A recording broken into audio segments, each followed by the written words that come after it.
Hey, what's up, y'all? Classic Kev, back with another episode, and honestly, probably the most important episode yet. All right, y'all, we got breaking news. This is a developing story. So, Crypto Skulls, if you're a Crypto Skulls holder, you're going to want to stay to the end of this video because I got some serious information on the Crypto Skulls NFT project. So, as you guys know, I'm a Crypto Skulls holder. I bought one recently.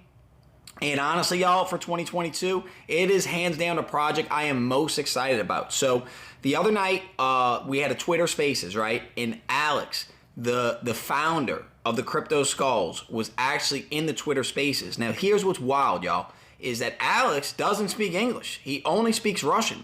So unfortunately, Gary Vaynerchuk wasn't there to translate, but they did get a translator who could translate the Russian to English, and he did a phenomenal job, y'all. And if you were a part of this Twitter Spaces, y'all, it was a pretty historic moment. I mean, for me, I just really felt that the energy from everyone there, and I felt like we really were a part of a movement, you know, being involved in that Twitter space. And Alex kind of talked about, you know, some of the roadmap of what's going on and a little history of the Crypto Skulls. So let me start by saying Alex made it very clear that this project, the artwork, the game, it was really inspired by a game that I played as a child, Diablo and Diablo 2. And guys, if you don't know what Diablo 2 is, man, it was a classic PC game. It really was innovative. It really was ahead of its time.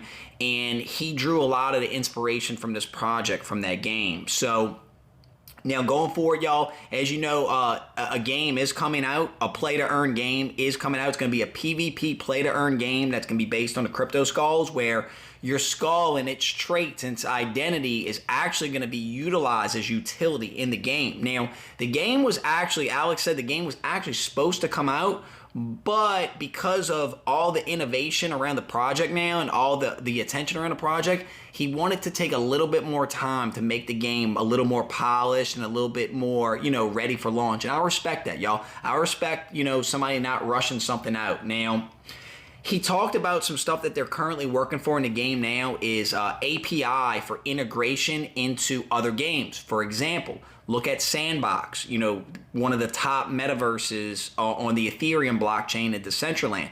He wants to give the holders of these skulls complete intellectual property rights to be able to use your skull in Sandbox, right? So this is something that is very strong to him because Alex actually is very grateful for you if you're in this community, if you're holding this project. He made it very clear, y'all. He is very grateful for what we do and the energy and the work that we put into this project. So he expressed very greatly he wants y'all to, guys, put your skulls on t-shirts, put them on your phone cases, put your skulls on, you know, your phone lock screen, you know, get as creative as possible, y'all, because as strong and as creative as the community is, that's how far we can move this project. Now, also something else, y'all, this is really big.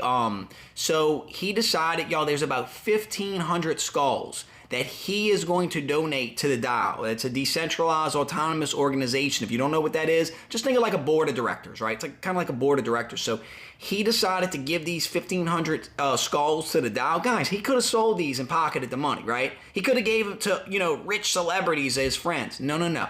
Alex made it clear he wants the community to have input on where and how we utilize these skulls. So guys, I want you to realize, you know, when you see people like Gary Vaynerchuk involved in this project, let's not get that twisted. It's not that Gary Vaynerchuk is making this a great project. I love that Gary Vaynerchuk's involved. Gary Vaynerchuk's involved in this project because it's a great project, because it's a historical project. Now, Alex seems to me a really innovative guy, y'all. He's been working on this project pretty much by himself for like 3 years, and he's never lost faith. He said in the Twitter Spaces, this is the only NFT he's ever owned. And other big news, y'all, and this is probably the most thing I'm bullish about. Apparently, somebody big with Netflix. I don't know. They didn't say a name, but they said somebody that like created the Netflix logo or something is now involved with this project, right? So Netflix, guys, yeah, Netflix. Then they said that some big wheels from Nike, I don't know if it was in advertising or, you know, don't shoot the messenger, but they didn't really get too into detail with names. They just said some big players from Nike are now involved. And guys, if you know anything about Nike, They're masters at branding. They're masters at marketing. They've figured out the game, right? So guys, when you add in Netflix, Nike, Gary Vaynerchuk, and Classic Kev now, it's a winning combination. Anyway, y'all, I hope you like this update, guys. I'm going to continue to make videos like this after every Twitter Spaces or any breaking news because I'm now an investor in this project, y'all. So I'm going to keep covering it, and I look forward for 2022, y'all. Crypto Skulls, I'm feeling skullish. Anyway, y'all, I'm Classic Kev. Y'all have a great night. Peace.